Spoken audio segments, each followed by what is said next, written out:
আসসালামু আলাইকুম ভিউয়ার্স, আমরা ইমুতে কিন্তু অনেকেই অনেক সময় আমাদের অনেক ফ্রেন্ডকে ব্লক করে থাকি, কিন্তু অনেক সময় এই ব্লক ফ্রেন্ডকে আনব্লক করার প্রয়োজন হয়ে থাকে। সেক্ষেত্রে কিন্তু আমরা অনেক সময় সেই আনব্লক অপশনটি খুঁজে পাই না।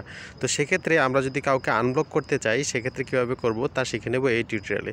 তো এই জন্য আপনারা উপরে কর্নারের দিকে আপনার যে প্রোফাইল পিকচার এরকম একটা ছবি দেখতে পাবেন, এখানে একটা ক্লিক করে দিবেন। দেন নিচের দিকে আসলে দেখতে পাবেন সিকিউরিটি অ্যান্ড প্রাইভেসি নামে একটি অপশন রয়েছে, এখানে একটি ক্লিক করে দিবেন।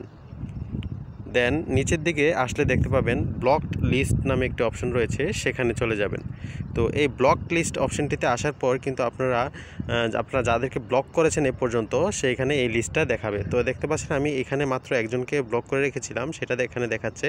তো আপনারা এই ব্লক লিস্টটাকে এখান থেকে দেখে যাকে ব্লক করেছেন তার পাশে আনব্লক লেখাটিতে ক্লিক করে দিলে কিন্তু সে আনব্লক হয়ে যাবে।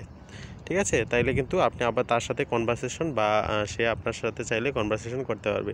তো এভাবেই চাইলে আমরা যে কারো ব্লকড লিস্ট থেকে বাদ দিতে পারি বা ব্লকড ফ্রেন্ডকে আনব্লক করতে পারি।